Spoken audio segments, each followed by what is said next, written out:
Hi,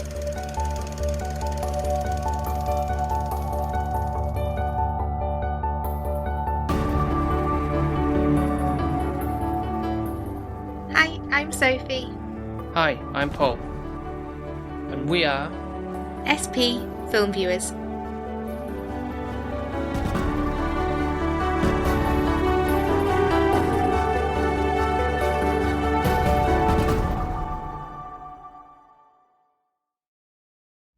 here for the second cinema trip of the year.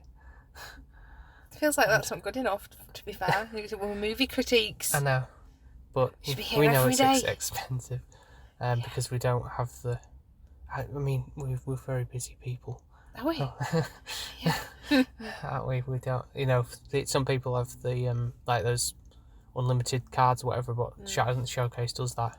Well, true, and some people, live at home and have like the finer things. I feel like anyone who lives at home, don't take it for granted. Enjoy it every minute. Yeah. When you get a house and the money, responsibilities, life just slips away. And we're here also not having stress of water leaking from a tap or anything. Apart from I've just got a very rustly coat, so I'm trying not to move too much. That's fine. We've probably cars whizzing past anyway in the car park, but we're here today to go and watch Mickey 17, which is a new film from director Bong Joon Ho, who I know we haven't covered the film but we've watched Parasite. Yeah. Do I have to read? No, I think it's English subtitles because he's done another film called Snowpiercer where that was the case. So I think he's quite lenient in that sense. I was thinking there might be a bit of subtitles. I don't know. That's fine. But I just wasn't anticipating I was having full subs. No.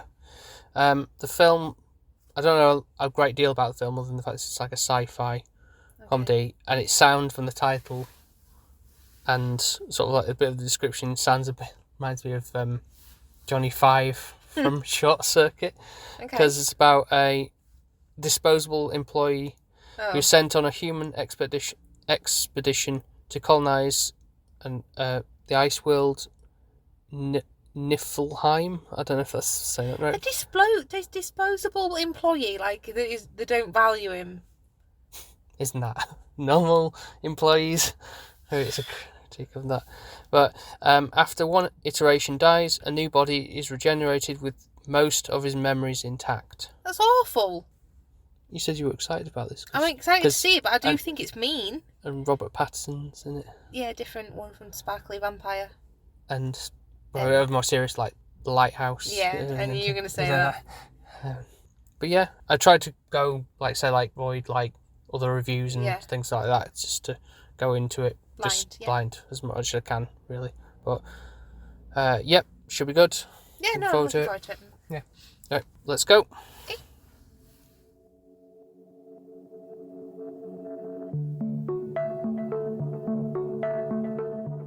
You're not mad, right?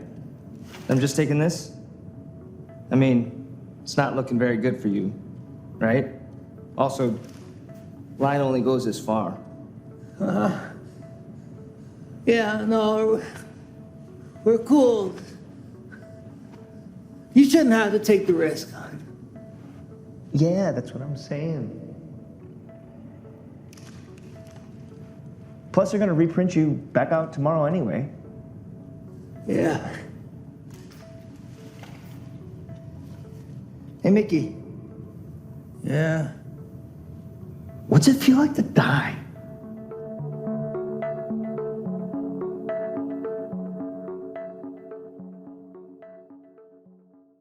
Oh, Mickey, you're so fine. You're so fine, you spoil my money, Mickey. Hey, Mickey. We're back a few days after watching Mickey 17. What did we think? It's a film about death. Mortality? The ethics of it all? And clones and reprinting, and I don't want any other version of Paul than I already have. Thank you. I don't want two Pauls. I just want one. Would you want more than one Sophie? I think so. Imagine. Imagine if she was like the really annoying Sophie, and then you've got like 2 versions of her. The only way it's like, oh, sounds like a good idea, is if it's like, right, you go and do a day job or whatever. I'll just kick back. But then I think that's happened in other stories before, where it's always gone like, well, the clone or whatever is like, oh, I'm getting sick of being the workhorse here, and I want the fun. The fun. But then what happens when she gets home? Where do I put her? I don't know. Lock her away. That's yeah, the basement that we don't have. Yeah. Before we get into this spoiler discussion of the film, I've got to do the same things last time with thanking the patrons. Okay. For all their support with the show. Give them a shout out. And obviously say that if you want to join the Patreon family and have your name read out every single episode and get the chance to vote for a movie we watch once a month, then you head over to patreon.com/SP Film Viewers. Costs only £1 or $1.50 a month for those perks and privileges, and you help support the show. 100%. So we will start with our podcast friends, who are Nico from the Good, Bad and Weird podcast, Mark from 100 Things Learned from Film, and Ben from Ben Push Pull Health, formerly Film Vloggers. And then we've got Gren, who is on Instagram under the handle cgren_draw. We've then got Emma and Jones, who are both on Instagram under the handle m_Hayton and Weight Loss Jonesy. We've then got Alex and Shani, who are Desperately Seeking Username and SDOG on Instagram. And last but not least, my mum. Yep, so thank you everybody for your continuing support. Appreciation for the show. And if you want to also check out other episodes and such, then you can find us over on Spotify, Apple Podcasts, wherever else you get your podcasts. Be sure to like, subscribe, all that jazz. Over on Instagram, Twitter, Threads, and TikTok under the handle SP_Film Viewers. Pinched my bit. I've been sacked. I'm not good enough. No, I think just trying something out with this doing that bit before, and as you say, like do the plug. Yeah, the plug at the beginning. We're also on Blue Sky. It was SP Film Viewers, all one word, and also YouTube. There we go. That's understood now. We can continue with the discussion. So from now on, is it spoiler alert, or are we going into a brief? I've only seen it for this because it is a new film. Yeah, but I mean, are we just doing like a little overcap of what the film is and then going into full spoilers, or how are we just diving in? That I've already given. That's me just saying the spoilers from here on out, really, because I don't want to dance around, because you'll forget about which bits we can't say. And I mean, people will have seen the trailer and maybe realised certain things anyway from watching the trailer, that like what kind of plays out. A lot of trailers kind of spoil a lot more than need to these days, but that's by the by. As I said from the first thing before I went in, where I said, like, I don't know if it was just the numbering sequence of things, but I said, like, oh, it sounds like a Johnny Five situation from Short Circuit. It kind of is that way because of the fact that he's just a number in the machine to be like a disposable, I guess, thing. but they're called, what are they called? Expendables in this, yeah. I think he's more taken for granted compared to Johnny Five. I don't feel like he's been made to be that job, and circumstances have happened where he's got himself into this situation where obviously Johnny Five was built for a purpose. Yeah. So I feel like there is a bit of a difference. Yeah. Also, I don't feel like they're never wanting to put him through too much ill intent, whereas this is like savage. Yeah. It's almost a bit like, do you remember from like early Rick and Morty? There's the Mr. Meeseeks, the blue character. I'm Mr. Meeseeks. What can I do? Like, and like they're done for like just simple tasks, and then that's like they just disappear, and that's like you're very just to carry out those really simple tasks, and then that's move on, really, not for a long term kind of thing. So this is what that kind of feels like in a way with this, is like he's just Robert Pattinson as Mickey Barnes is this test subject. Like, right, you've got to go out into the coldness of space or whatever and deal with things like, we need to, is this planet habitable or not? Keep testing, like, these things to see what sticks. Like, oh, right now we've got to a point where we can sustain life on this planet or whatever, that kind of stuff. Yeah, I think it's, if you're thinking about the film, like, in a capacity, you've got several little layers to it. So you've got the initial Mickey on Earth, where the reason why he decides that he wants to get on this expedition and go to space is because obviously he's got like loan sharks behind him. Like, he's going to die on Earth if he doesn't. Yeah, get the furthest away as possible, and literally, like, space is the only option. I feel like at the moment, Earth is not that bad. It's not like we've completely ruined it with like global warming or anything like that. There's not the whole, like, what's that film where they're all in that submarine? It's a Disney one. Is it Disney or Pixar or something? And they all sit in them chairs and they float around in space. And you're thinking of WALL-E, where they are in space. Yeah. And they've completely ruined her, so they had to simulate, like, just sitting by the pool and on a spaceship somewhere. Yeah. And that's their existence. It's not like that in a sense. They're like the Earth is still livable. It's still like people are on Earth. Yeah. But obviously, this is more like an escapism. It's to get away and to find another planet to live and be habitable. But they can't also do this cloning technique thing on Earth. It's like very much frowned upon, so the ethics of it all is the council's like, no, that can't be done. But if you do it in space, not a problem. Like, and there's no jurisdiction there for this character of Mark Ruffalo's is basically like a Trump guy. Yeah. Very much hamming it up, really, with the satirical purpose, and you can even see the teeth, the tan, the hair. Just the way he speaks and everything. Yeah. He's obnoxious, and I think he's just. There is one. Is it the Virgin Media guy? Didn't he want to do something like this, like a launch to space or something? I think he did. He did. Remember correctly, yeah. So I feel like that's kind of like the vibes I'm getting as well, where it's like, oh, it's this iconic person in the media who thinks it's a good idea, and everyone's like a fan and's following him. And like, kind of like the Trump kind of thing, where people have been brainwashed and just think he's amazing. Yeah. And all this like drivel of shit's coming out of his mouth, basically. Lapping it up. Yeah, literally. And it's like, he's just actually. Yeah. He's not even the most intelligent human being on the planet, but everyone's just following him blindly. Yeah.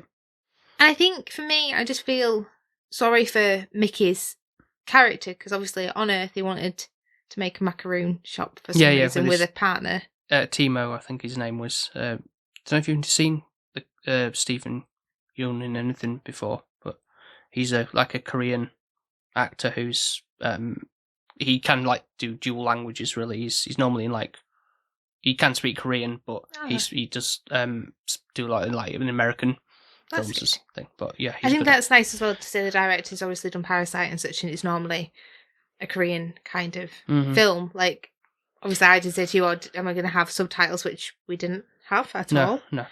With this, it's quite nice to have it so that it is versatile for everyone to enjoy, and I think it's quite different towards the filming of what Parasite is. So very, very, very different. Yeah, it's quite tame in some ways. I'd say I wouldn't necessarily say you didn't know anything about this, like who directed this film. People would be, I have no idea, kind of thing. And I'm trying to remember from the director's work, he did a similar kind of tone of film with Snowpiercer, where there was a lot of English American talent in that, and there was like a level of satirical politics stylings in that, if what I can remember, that might be sort of like similar within what this film has to offer. Like, I know I also forgot to mention prior that we had seen another Bong Joon Ho film a long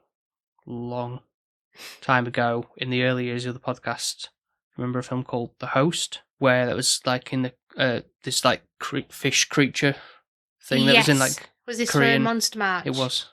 Yes. Yeah. When you said that, two films came into my head. The one where I think it was a couple of years ago for Halloween, and it was like a TV presenter or something. I don't know what that's called, but that one came into my head initially, where they're like interviewing a house that's like got a girl that's possessed or something. That was Ghost Watch. Ghost Watch. Right, okay. I don't know why that came into my head when you said host. I don't know. Okay. Right. Yes, I remember that. Yeah. I quite enjoyed that one out of all of the Monster Marches, I think, vaguely.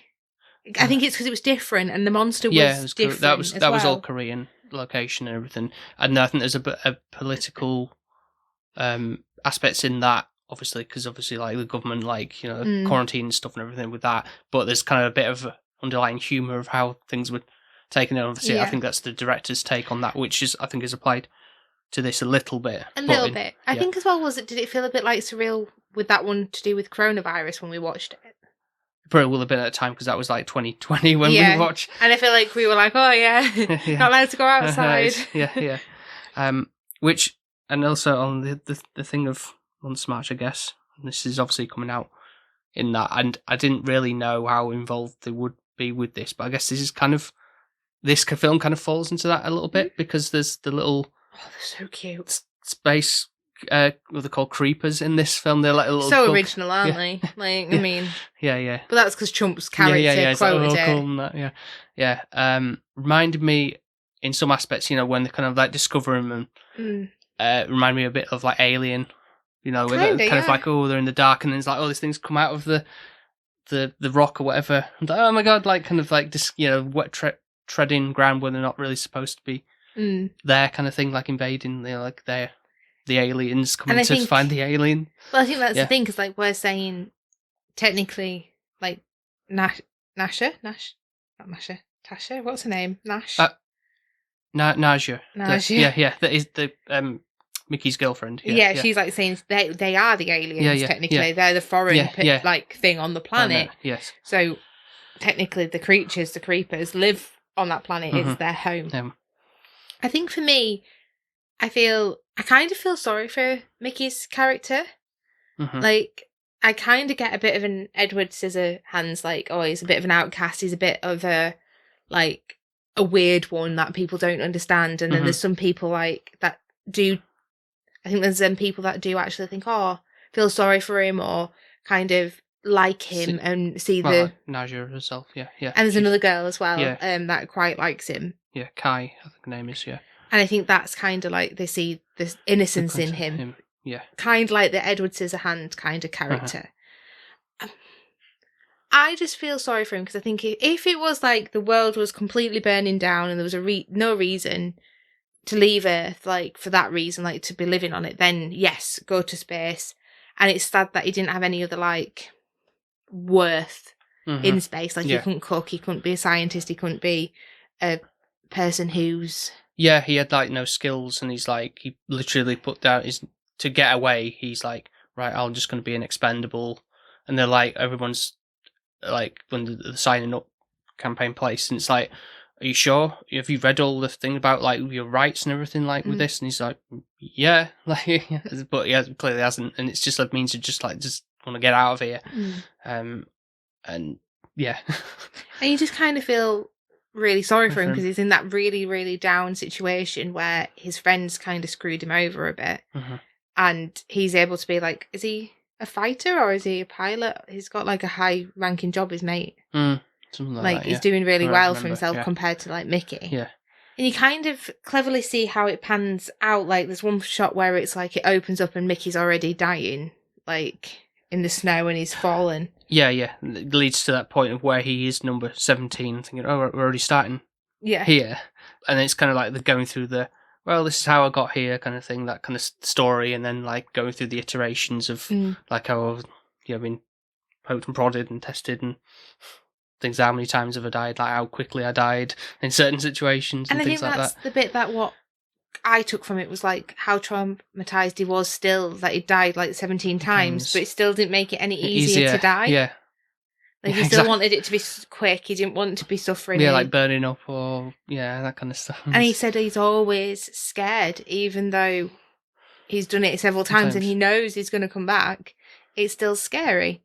And it's like, oh great, thanks for that, because inevitably, not meaning this in a morbid way, everything dies. Like, Yeah, it's just inevitable. the nature of life. Like, and that is scary to think, isn't it? Mm-hmm. That your loved ones eventually, you can't reprint them and bring them back. Like, don't get me wrong. If I got a reprinting machine and you did die and I could get you back, then I probably would. Mm-hmm. But then at the same time, it's like, well, I wouldn't want to have two of you. I wouldn't want two clones of Paul. But and that's what happens within this, like from 17, that he thinks I'm going to die taken away by these creepers, but turns out they actually save him, and so But that's quite funny because he thinks he's like dirty meat or something, and they don't want to eat him. And it's like, does it take so long for the characters to realise that it's like, they were saving him? That bit is a bit like, okay, I think it's a long way around to get to that point by the end of it. But I guess that's because they clone him already, thinking he's dead.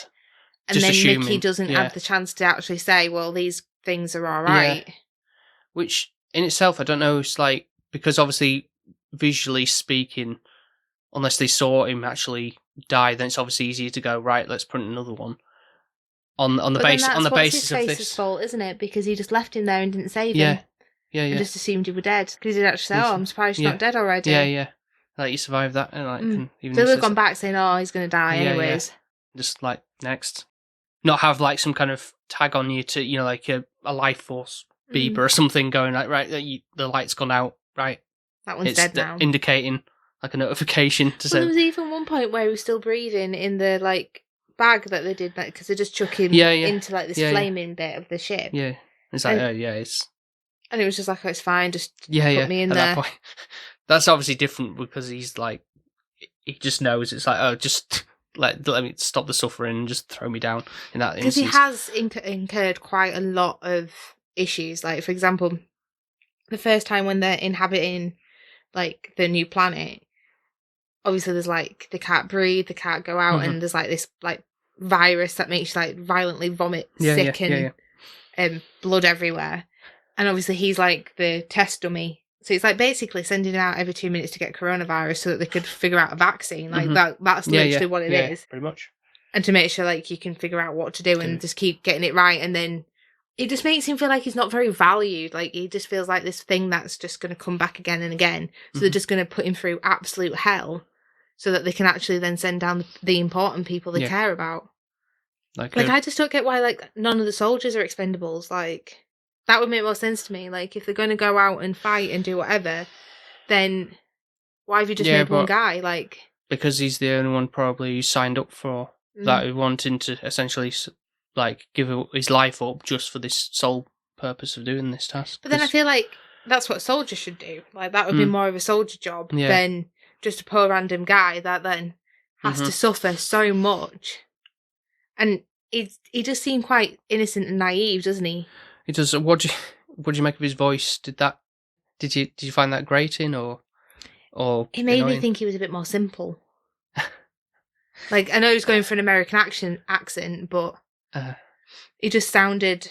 He's reminded me of a little bit, thinking about it as the film went on, a bit like Mr. Pink, Steve Buscemi from Reservoir Dogs. That, if I say that, you know what I mean, like that kind of the weedy, whiny kind of voice, kind of.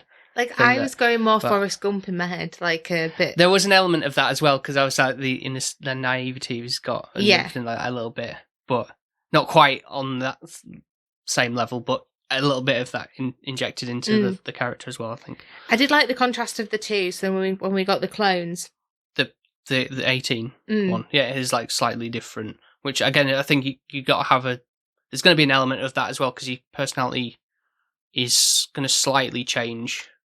As well, it makes me think, like in some of the other instances, was he even more like simple? Like it's like you have parents having another child and they're vastly different personality from the first child or whatever, that kind of stuff. And I think it depends on how he's been reprinted. Like, just depending on your memories and everything. So like what core memories.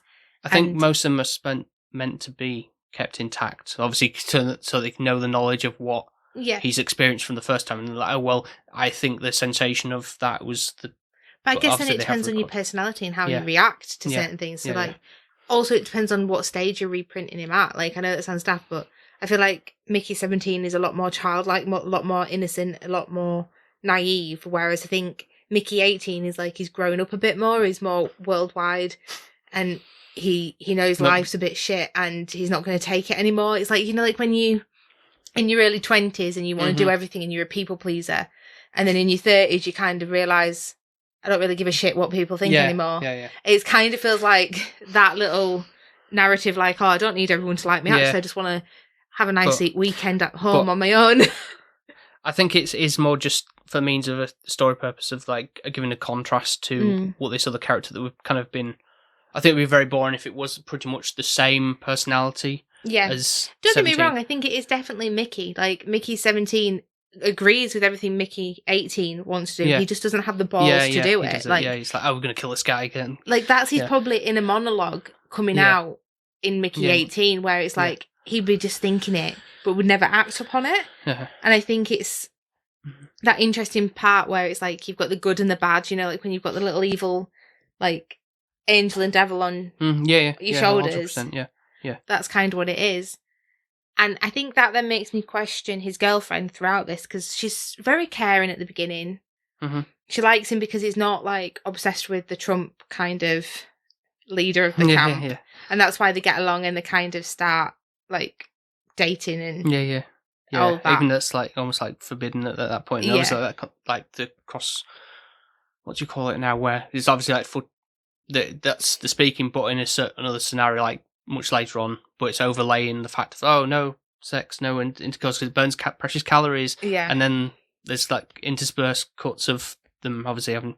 But I feel like they've just gone literally to the cabin and done it, and they don't even know that that's banned. That's what it feels like they're doing. It kind of reminded me of, I know you haven't seen the film, but a similar kind of thing that happens in Matrix Reloaded, where there's a similar thing with Neo and Trinity in that, but that's very much a different thing anyway. But they're kind of like everybody else in the Matrix is celebrating the fact of something, and then they've just gone and left the party to just do that. But anyway, But I think she seems really lovely and caring, but then the fact that she don't mind having two of them, I think is a bit strange. Like, throughout I was like, yeah, she's great. Like she gets into a tank with him and she's there like while he's trying to like do an experiment, and she knows he's going to die but get reprinted, but it's still scary, so she's there supporting him. And I think she is his rock throughout. But then at the same time it's like, oh, it's fine, like both of them. Like, I'm just going to have you both. And she was definitely not down for sharing, even though there were two Mickeys. Like, she did not want to share with that other girl whatsoever. But I do think she was better for him, to be fair. Which other girl? Yeah, she seemed more sweet and caring. But maybe Mickey needs that brash woman I didn't figure. know if that was going to play out like that he would, maybe it's more contrived, like in the typical rom-com style where like, oh, it turns out there was somebody who really liked me more all along kind of thing. But in a way, I'm kind of glad it didn't go down that route. But it just kind of, for a brief moment, I thought that's where it was going to lead to a little bit. Oh, you'd get two Mickeys and they'd keep them both and they'd just share them. And they'd just... Mickey 17 would be hers and Mickey 18 would be... Yeah, but I think also for Nadia at that point as well, I think part of it was because she was like high on this kind of like pure drug, whatever it was, that they were... the illegal substance that they weren't supposed to have. So I think that led to some part of the, oh my god, like this is an amazing kind of thing, like when you're drunk or whatever. Yeah, I do think she preferred Mickey 17 though. I think she seemed more attached to him, and especially then when they were put in jail and such for the duplication of the clone. And not telling. I think she definitely was like, would rather have Mickey 18 axed off in comparison. I do think overall it went really quickly. Do you think? Because I at the back end, just at the very back end, I'm feeling like this could have wrapped up a little bit quicker. Yeah. Which bit, when they're doing I think it's monster fight, or when they're kind of like going on down to the alien planet with all the creepers like swarming around because they captured one, and it's like, okay, let's get to where we think this is going to lead to, and it inevitably does kind of. I just think it's it's Mark Ruffalo's character that makes it extended. Like they probably could have sent Mickey out. He could have communicated, got the baby, given it back. But obviously, it has to be that impact of where Mark Ruffalo's He's character like, does. I've got to be for the people. Like, look how Yeah, but proud I am. at least he yeah. dies. Yeah. But then I think then there's twisted, isn't there, a little bit, where it's like, oh, well, he dies, but then they're using the repaint machine, and so is his wife.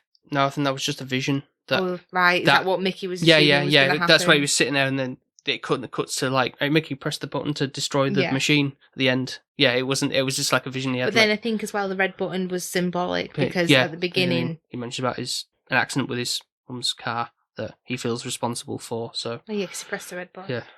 What red button is in what car? I would never know because it's normally in like a spy car in films, and he's like an ejector seat or a boost or something like that. Like all I can think of is it pressed the airbag. Like that's all I can think. And then like she's crashed and she's sadly died from it, which is quite traumatic. Whereas Mickey 18 he seemed quite detached from that like core memory. Yeah, he was like, oh, it was the manufacturer's fault or something. So again, there's more of a level of guilt from 17's perspective, whereas 18's more the realization of the facts of what he learned later. It's like, oh, it wasn't your fault, it was the car company's fault for that death, and you don't have to be so hard on yourself type of thing. I think it's just how we have our own like kind of like you say, like devil and angels on the shoulders and things, and how you think in your brain, about the morality of it's how you interpret everything stuff. Yeah, pretty much. Poor Mickey gets rationed, like with his calories, like every time he does. Everybody does. Yeah, but even he gets halved, like because he's not done a good job because one of the important people dies, and it should have been him. And he's like, well, it wasn't his fault. Oh no, it wasn't. And that you're standing. Like she shoot the ceiling where it was ice, and then this thing came down on it. Like so, because there's no way he would have been able to push out of the way or pull or whatever to avoid. It's not. It was a real stupidity. Yeah. But I like the calorie. Kind of look to you as that'd be great, wouldn't it? If you ration something out, and there's like a little alert thing. All right, you're over by so many calories, and you have to pull that back. Imagine just being food shamed. Yeah, lose so much weight from it. Another film this kind of reminds me of a little bit with the whole alien being on an alien planet with things that look like insects, is another sci-fi that kind of has sort of elements of satire about like how things with like military operations are the kind of, not say propaganda of sorts, but I've been really rubbish how to find the words to describe what I'm talking about, but a film called Starship Troopers, where they're like, oh, we're fighting for our country, because we're protecting the Earth from these alien scum type of thing, and so it's like a similar thing where we as humans are actually invading the planet where these aliens are residing, and it's like we don't know nothing about them. You don't know how intelligent they are. We just assume that they're creatures with no minds. They're not, like we need to kill them off. They're a threat. And obviously, like I say, later on, it's kind of revealed that, oh no, they actually saved Mickey, and it's thing. Whereas, and in Starship Troopers, it's kind of like they do seem intelligent enough to put up a fight thing, but is it also kind of like an animalistic sense of they're just defending themselves in a way, and in a way that these creepers are sort of doing the same, not in such a violent way as what they do in Starship Troopers, but yeah. But I think that's the funny thing about the creepers is like when at the end it's like, oh, what happens when you do the wailing? Will my eyes actually explode? And they're like, no. Basically, the little baby like wails and nothing happens.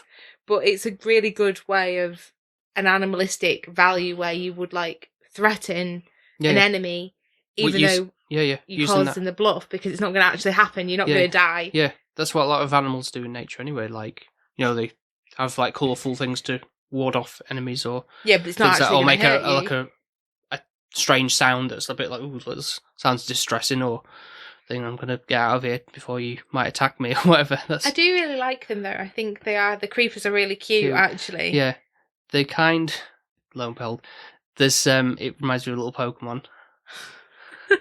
Can I guess? Yeah. Go on. Let me think.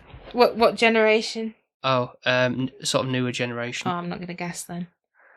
I was thinking, the one in like Gen 1 where it's like the little bug thing and it's got a great brown shell. I'm not describing it very well, am I? Brown shell? I'm thinking Gen 1 with it. I put Gen 1 brown Pokemon. Can I show you what Yeah. is actually, because I don't know what you... That little bug thing that you like. Oh, Kabuto. Yeah. It's more like, that's more like a fossil. Yeah, but he's got thing. like the hard shell of him. No, it was nothing like that at all. At least it was Gen 1. Yeah, it was, but it wasn't. For some reason we've got fireworks going off. There's that kind of stuff. Yeah, Snom, who's this little cute little ice bug thing. It's because it's like a little lava kind of thing. It kind of reminded me of that, even though obviously it's much more real. What game's this from? Sword and Shield. What does he evolve into? The moth. Oh. I think because you never finished the game, but That's pretty. Yeah, no, I think I did. yeah, you think you did have it in your team, but yeah. So it kind of reminded me of that a little bit, and I like how the fact there's obviously like a really small one, and then there's like a bigger version, and then like the big massive one that's like almost like the fur coat, like a woolly mammoth type of thing. And when it did the close-ups, it kind of looked like it was an elephant's eye. Yeah. So did you? Oh, see like that? you're saying a mammoth, yeah. Yeah. Well, yeah. Yeah. I'm only thinking mammoth because it's like in a cold tundral place, but I think it was just the mama element of her. Like, she was at all her little babies and she all cared about him, even though she had like thousands of them. Like, there was no daddy version around. It was just her like looking after him. Yeah. Just, creepers are dead cute. It does have a Star Wars kind of element to it in that capacity, I think. Obviously, the spaceships. There's cute little creatures. And I think it's just that element of investigating a new land and, I don't know, just the spaceships coming in. And well, for somebody who says she doesn't really like sci-fi films, did you enjoy this one? I did, because I think it's... Yes, okay, there's kind of a little war happening, but it's just not all political in the sense of... I mean, there is, but... Yeah, but like Star Wars is just like, I don't know. I don't really root for the characters. I really liked Mickey as a character. I don't feel like you have that much, and there's just a lot of pew-pewing and fighting, whereas this was a little bit more of a story. Like, you understood what Mickey's job was. It wasn't just like, oh, I have to go invade this planet and... Yeah, right. Oh, the stormtroopers are coming, which one's which? And it's just... Yeah, okay. This is more like... Very simple. Yes, Mickey's an expendable, but he's a really nice guy. Has to suffer a lot of crap, and everyone's just going to try and kill him every 2 minutes. And then when you do get alone time with him, everyone's like, "What's death like?" Yeah, and it's just supposed to be very morbid, to just be in that role constantly. Think, and how do you even answer that you're going to understand, because you're never going to understand. And no one's ever going to understand how he feels, like, because it must just feel a lot worthless, like. He's not important. Like, he can just be reprinted, so nobody's going to actually care. Well, that's like his friend later on in the film. Timo was like, "Oh, the loan shark's going to find me," kind of thing. So it's like, well, can you do me a solid and like just die for me? Like ever cut you up, and then it's like, well, then they go off my back. It's like, well, I've only got my one life. You've got like you can be printed tomorrow, whatever. And it's like, again, it's just taken for granted. Really, it's like he's a bit of a push over in that sense, but and I think that's why at the end when the machine's like blown up, it kind of shows like his girlfriend says like, oh well, now me and Mickey can grow old together. Yeah, like we can both die. Like I'm not gonna in a normal scenario. Yeah, Mickey's not gonna just keep carrying on. Yeah. He's gonna eventually die of old age or whatever. Yeah. So it kind of ends in on a really nice note. Yeah, it kind of like you see the error of the ways, with the ethical ways around of that, and it's just developing technology we think was better in mankind, which to this point it kind of has, but I think it can get pushed too far, and then they kind of see the error of the ways with it and go, okay, yeah, this is not right what we're doing here, because I love this person and can see like for the means of even just having the two, and it's like people are like, oh no, this can't possibly happen. This is like immoral kind of. Yeah, and I think just constantly putting him through a lot of trauma, like no human, even if they can relive, should really You have to go die with it, 17 times. Obviously, I think what annoys me the most is, like, he's really actually important. Like, for them to be living on that planet and going out and being able to breathe and, like, not wear a mask or anything, like, he's done so much work, but he should be, like, recommended for it. But instead, like, people just see him as, like, this unworthy person when actually he's done so much for them.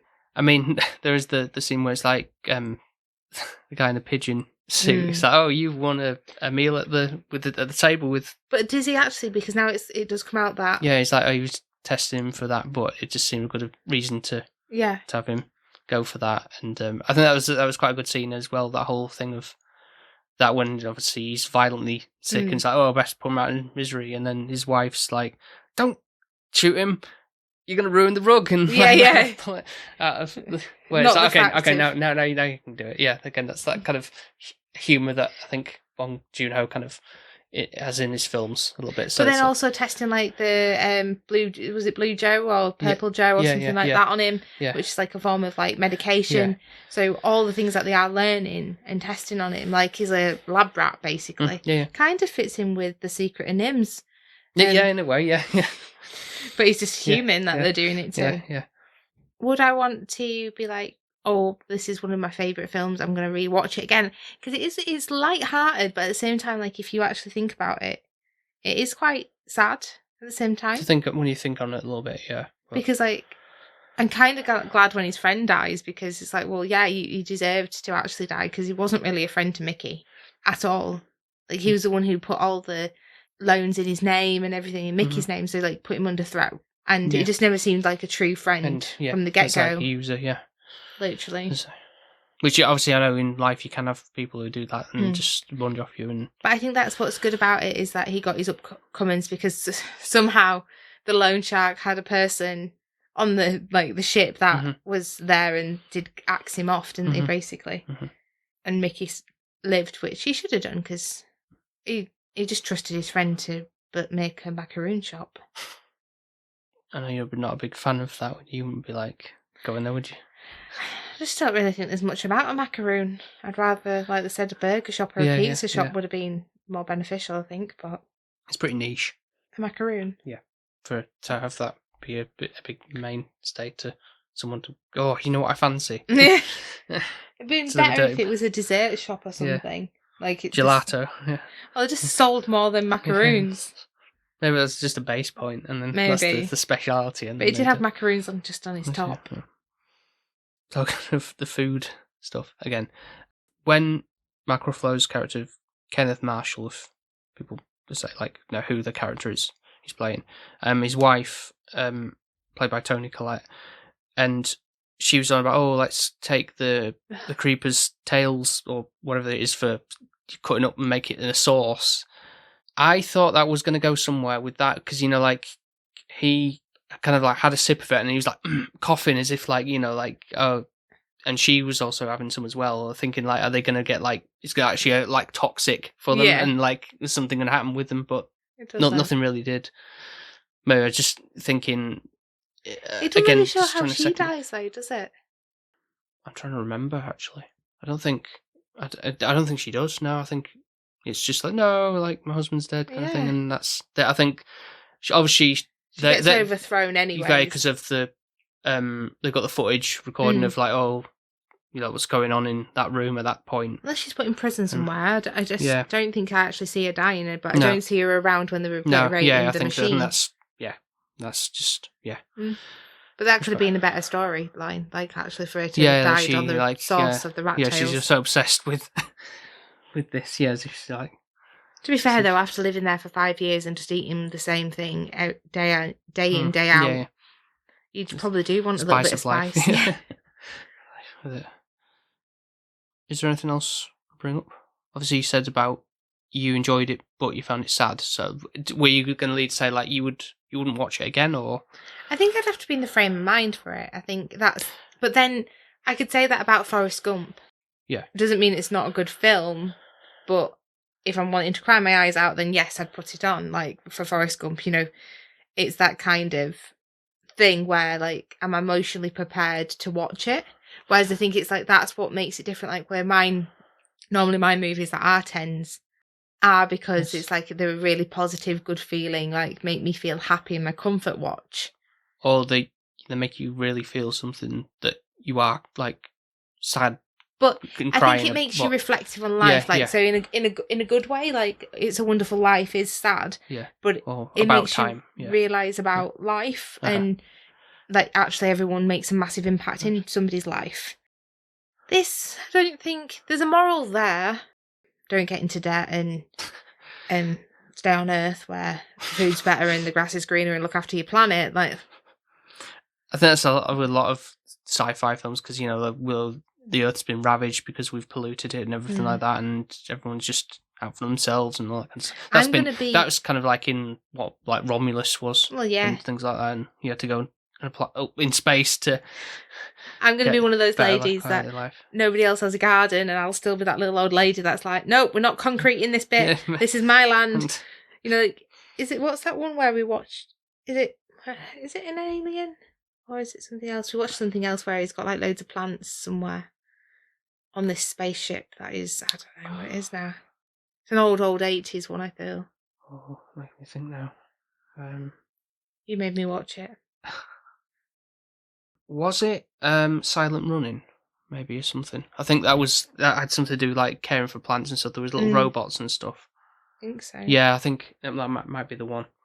Wasn't that big on that film, to be honest. If I'm being completely honest. I just remember him. Yeah, it was. Yeah. Living with his plants, and that. Yeah, he was caring for. Yeah, you'd be that. Because I think I always get excited, and I know it sounds daft, like when a bee comes into my garden, I'm like, oh, like I'm doing something for the world. Like that little bee's making his life easier by planting those plants for him. So it's like that's how I'd probably value it. I think I'd miss if I was on a spaceship, I'd hate it. And I went to NASA when I was little, didn't I? And I was so ungrateful. Hated every second of it and was bored. But this had more to offer in terms of as a sci-fi film, because normally when you say, oh, you're going to space, it's like, well, there's nothing out there. I know. Like some of the really, really good space films that I'm like so ungrateful. Like Gravity. Yeah, like, I still don't. I've never watched it again. I can't even remember it. I just remember her floating around. I'd watch any other Sandra Bullock film over Gravity. And that's probably one of her Oscar performing ones. Yeah. But I'd watch The Proposal. To the windows, to the walls. Okay. On that note, then I think we'll go to scores. But it'd be you. Yeah, it's me first. Just remember, you wanted to go see this film. Yeah, I did, and honestly, a bit like hesitant because some people had said, "Oh, it's had very mixed reviews on it." So I was like, "Oh no, have we made a mistake?" kind of thing. But throughout the film's runtime, it could have been shortened just a smidge. How long was it? It was 2 hours and 17. Oh, I didn't feel that bad. But majority of the time, really enjoyed how the film played out and everything. It was very easy to grasp what was going. There wasn't anything too heavy on the political side with it all. I think it helped with the like kind of Trump perks of like a bit of a laughing, poking fingers at him. Yeah, all that kind of stuff. And it's no harm with having some little creatures involved in it as well. Selling point for me. I just think it could have been wrapped up a little bit quicker in the end. Would I watch it again? I might, but not in a big rush to do so. Yeah, no, I get that. Anytime soon. I saw it at the cinema, if anything. Really, it's quite a quiet showing for the time we went. What? Yeah, it was like that. I think it's probably the second week running of the films. Yeah, it will have been. Yeah, past opening weekend for it. So, not sure how well it's done with everybody else's, because I say I've been trying to avoid spoilers and everything with that and the thoughts. But it's either, I'm not sure if to put it 7.5 or 8. I think I'm going to put it 7.5 at the moment, though. I think it's probably could go up to an 8, but I don't really see it going any much higher than that. Right. If I'm being completely honest. Really enjoyed it for what it was, and the performances given. Like, I don't know, we haven't really talked about Robert Pattinson. I was going to say a great deal, but like he gave a great performance. I really enjoyed his character. I didn't find his voice that annoying. I think it's quite unique how he comes across because he's quite diverse. Like, I think to when we rewatched The Boy and the Heron and how his voice was in that, I was like, I couldn't tell you that was his voice, other than the fact that his name's listed on the billing. But like, he's come a long way from Twilight days. Yeah. And yeah, I know he's a bit of a joke at that point, perhaps because of that. But no, he was still good in that, to be honest. Like, he was he was playing a role. That had to be weird and awkward and quiet. That's what he was portraying. But it's nice to see him in a different light. Like, I was going to say that the only other serious film I've seen him in is in like the Lighthouse that we've covered. Great performance in that. But I do think if I had to pick out of the characters from the Lighthouse, from Twilight, Edward Cullen kind of character, or Mickey, I think Mickey is one of my favourites that I've seen him do, because he is quite a lovable, sweet, endearing character. And even you kind of get to see Robert Pattinson's artistic kind of craft, where you get to see two different roles he's portraying. Like, he's got evil Mickey and nice Mickey. And I think it's like how life can make you a little bit more sinister. And I think that Mickey 18 is definitely more like, I'm sick of this shit. Grown up, but it still works. Like, it shows how well of an actor he is to portray both. And I think that's something like Emma Stone's done. Like, I feel like she's something like that, like where you can kind of see how diverse. Shows a good role of an actor as well. Like, I mean, like, briefly on like with Mark Ruffalo as well. Like, I feel like he's sort of channeling what he was in Poor Things a little bit, with like how far he's come with roles. Obviously, you know, like you said, with rom-coms initially, and then he was obviously Marvel, and now he's left that role. Sort of, he's now spreading his Ruffalo wings,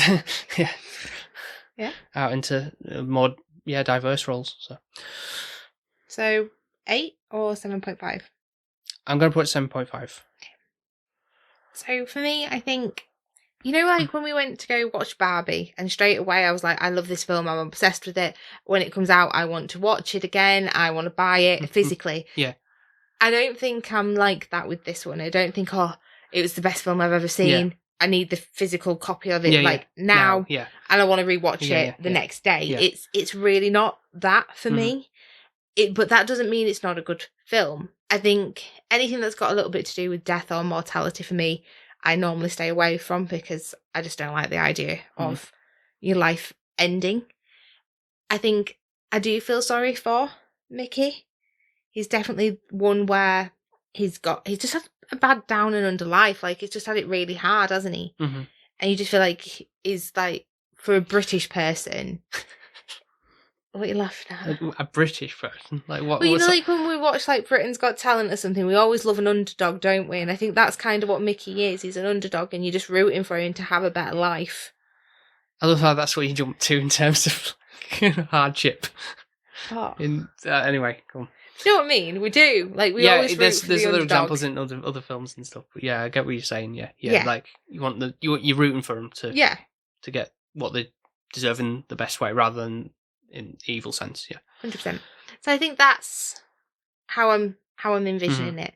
I think I agree with you. Like, I really enjoyed it, but I don't think I'm going to rush back to it. And I don't know why. Like, because I don't know what it is that's holding me to go, that's a great film, want to put it on, want to buy it. I just don't have that urgency. Like, it was intrigued to watch it.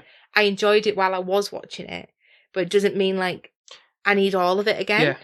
I'm still like, obviously, like, after the fact, I was taking notes after the fact, like, fresh in my mind. Like, okay, I want to bring up these talking points, like, I've just been going through now, because it's like there's actually a lot to comprehend. I don't want to forget what things I want to bring up. So, and still from that, like, having that sort of fresh in my mind, I'm still thinking about, as we've just been talking now, like, other things. So it's not something I've got that's forgotten about, kind of thing. No, when we go to the end of the year review, I will know what Mickey 17 is. Like, I will remember it. But does that mean it's going to be something film of the year kind of thing? Or I think that's the thing.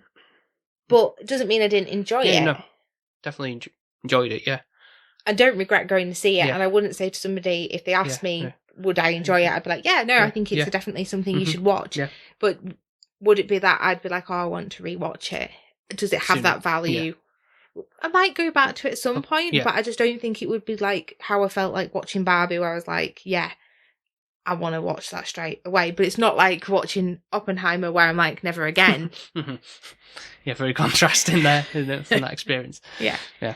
So I think I agree with you. I think I am torn like 7.5, 8, but would be just to increase it for Robert Pattinson's performance. Like he does make the film, like he is really good.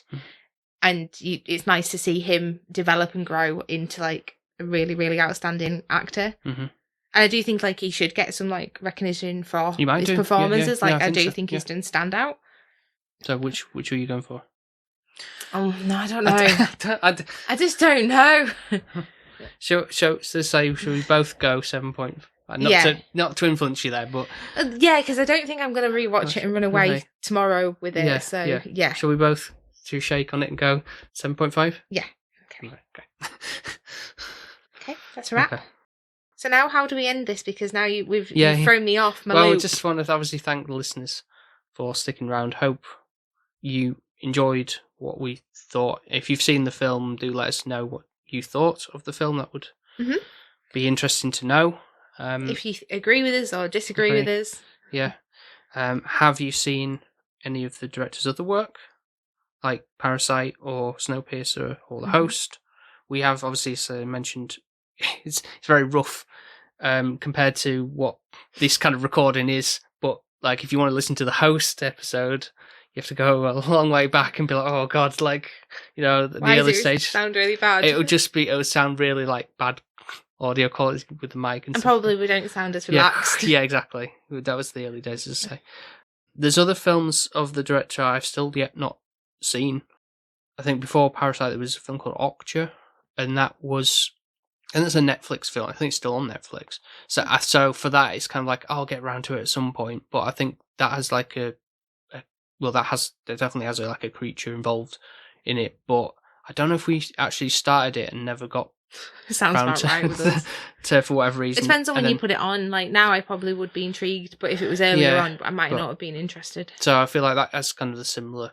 May have had the similar kind of tones of this with obviously the creature stuff, but there's Memories of Murder, which I know got the 4K of, and I think that's his very first film work, and we might cover that at some point. But yeah, just to see that. But next episode, though, I tell you, we do have a guest. We've already behind the curtain. We've already recorded that episode. When you said it, I was like, "Do we?" Yeah. And that is also a Korean film, but that is actually in the Korean language. And it's a Korean director, so yeah, no, I think it's a good one. So yeah, stay tuned. Yeah, you want to know what it is and you want to check out before is the film is Decision to Leave. So you can go watch that beforehand, and then you'll be prepared what his decision is to leave to what. Yeah, but yeah, I think that's a point to end. Yeah, the episode, and it's a wrap. Yeah, it's a wrap. So thank you very much for listening once again, and we'll speak to you next time. Speak to you next time. Bye now. Bye. Bye.